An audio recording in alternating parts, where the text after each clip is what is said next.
next bout of the evening is scheduled for 3 3-minute rounds that takes place in the Bantamweight division. Brought to you by Swollen Knuckles. Your referee in charge of the action is Todd Augusta. Introducing your combatants first. Fighting out of the BW3, home of the official after party, red corner. He is a mixed martial artist, standing 5 feet 6 inches tall, and weighing in at 131 pounds.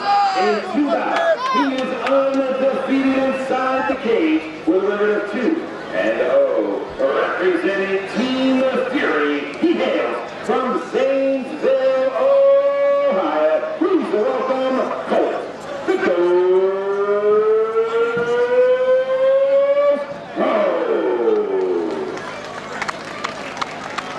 Across the cage to my left. Fighting out of the Go-Bus blue corner.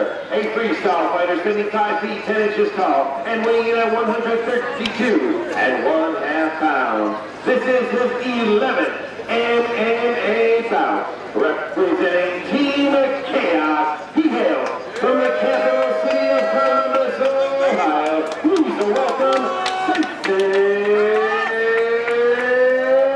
Robertson. And of course, before this bout starts, we want to give a shout out to the Athens County Fair. Great venue, great turnout for the event. And I also want to mention some of our sponsors: Buffalo Wild Wings, Go Bus, Intimidation Clothing, Cast Iron Supplements, Swollen Knuckles Clothing, McFadden Insurance, Spar Buddy, and my website, ohmma.com. Ready? You ready? Here we go. And here we go. The co-main event. We'll see if Sensei's learned anything from his last 2 losses. Gross in the red glove tape and the white shorts, Sensei in the blue glove tape and the black shorts, and Sensei immediately comes out and does the exact opposite of what you said you would have told him to do, and goes in and grapples. We're gonna see if he's gonna pay for that mistake. So we're gonna see here. And he did get the takedown, of course, ends up on top. If you're on the ground, that's usually where you want to be. He's in full guard, and Gross's guard is open here, so it looks like Sensei can pass if he wants to. Gross really needs to get those legs inside the hips or the thighs, or he needs to shrimp out one way or the other. As you see him trying there, get those hips working to pull yourself out. Right, and Gross doing a good job here of controlling the posture. If you're on the ground, you definitely don't want the guy to have space to posture up and pound on you. Absolutely. And also that's much easier. And Gross looking for a sweep here. Sensei needs to get his head out of this. There we go as we get Sensei a little bit up on top here in side control now. Much better position than he was in before. As Gross continues to work those hips, then, you know, that's a sign of a good jiu-jitsuka, somebody that's really skilled in their jiu-jitsu, that really trains their ground game. It's all about moving your hips. Gross back in full guard here. Doing just a good job. He has control of that Sensei's right arm, and I thought he was going to go for an armbar on that side, but he didn't. Gross really looking to take advantage, get a better position. Keeps working the hips. Now you watch him pull him back out. Gross with a high guard here. Looks like he might be going for an armbar. Maybe looking for a triangle if he can get a little bit of space. Sure, Sensei needs to watch out. You always want to leave both arms in or both arms out. You don't want to leave one arm back. You're going to get triangle choke. He's giving him that arm right now. You're absolutely right. You're going to get triangle choke or you're going to get arm barred. In some cases, Gross with the guillotine here. Double arm barred. I've seen that before.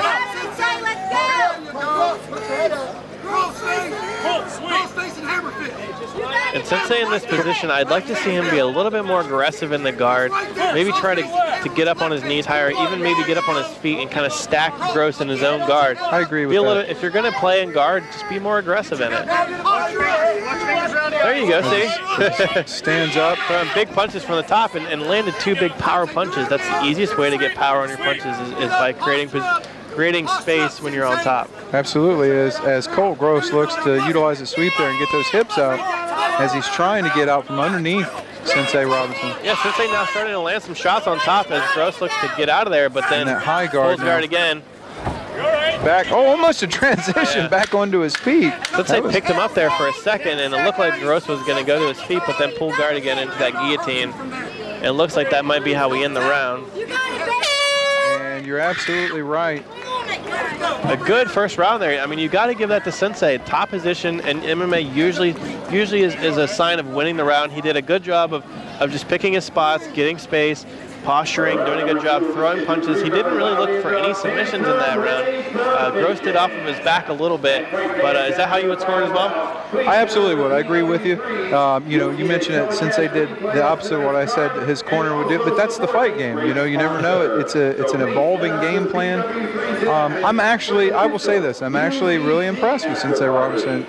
You know, Sensei come out here and exhibited something that he normally doesn't exhibit in most of his fights. He's progressing, and you always like to see that in these talented young up-and-coming fighters. But then again, I mean, you look at Colt Gross, who was able to handle himself, defend himself well on the ground. He was always looking for that sweep, always looking to shrimp out and utilize his ground skills.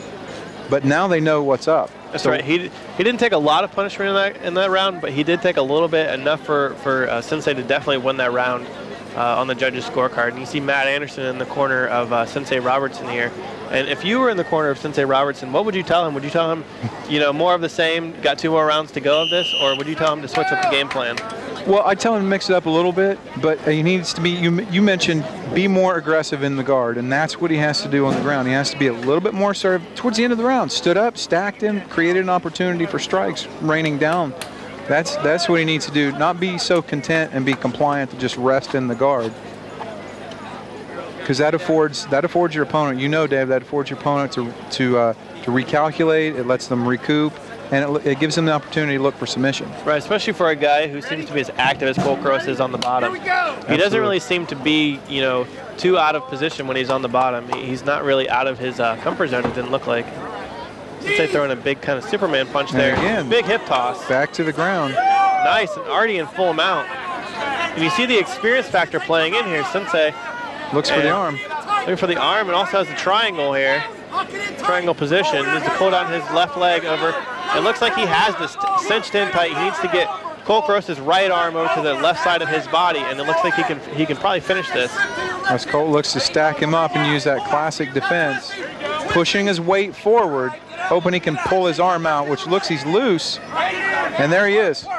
Or what's the old adage? You stack in a triangle, forward in a triangle, and back in a guillotine, right? Back in the guillotine, right. You stack forward and pull back in the guillotine, because that's leverage. You understand leverage? That's where your leverage is. If you stay too far back, your center of gravity is farther back. They've got leverage on you.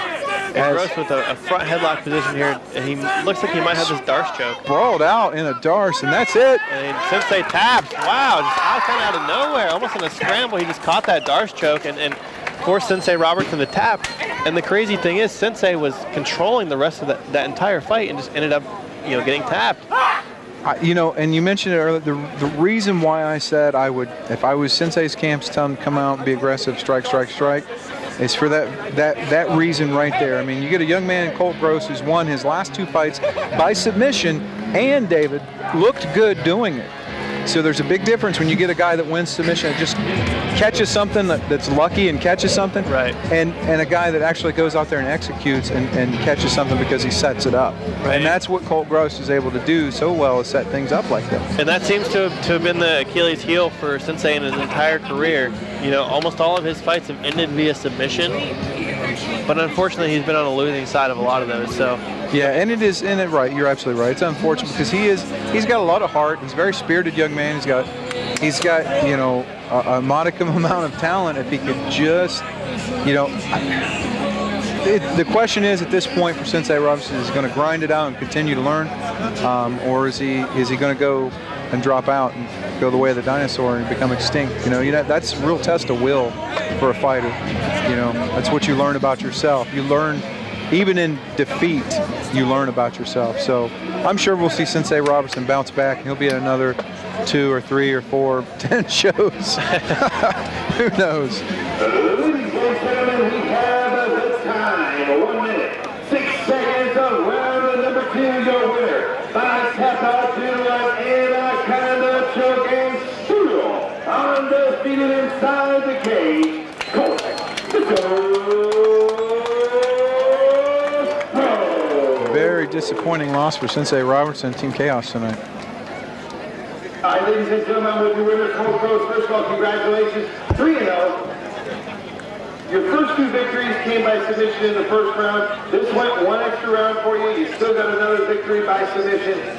In your bio, we heard that you respect every opponent, no matter where they come from, walk of life. This guy, this is his 11th fight. That was your third. You obviously showed him the respect he deserved, but you're able to capture the victory. Talk to us about your performance tonight. Well, I've been doing jiu-jitsu for 16 years now, and the guy gave me my next victory. I didn't get one, and so I've been going for my life. This is my life. All right, Dennis, your life is sure fight like it is 3-0. All three victories with submission. You haven't gone the distance yet. We'll see what happens in your next fight. We're hearing buzz of title fights in your future. Also, we want to know if there's anybody in the crowd you'd like to thank, anybody in your corner you'd like to thank tonight. I'd like to thank Joe and Rossi all for my corner, my dad, all my friends, and definitely your fight. Thank you.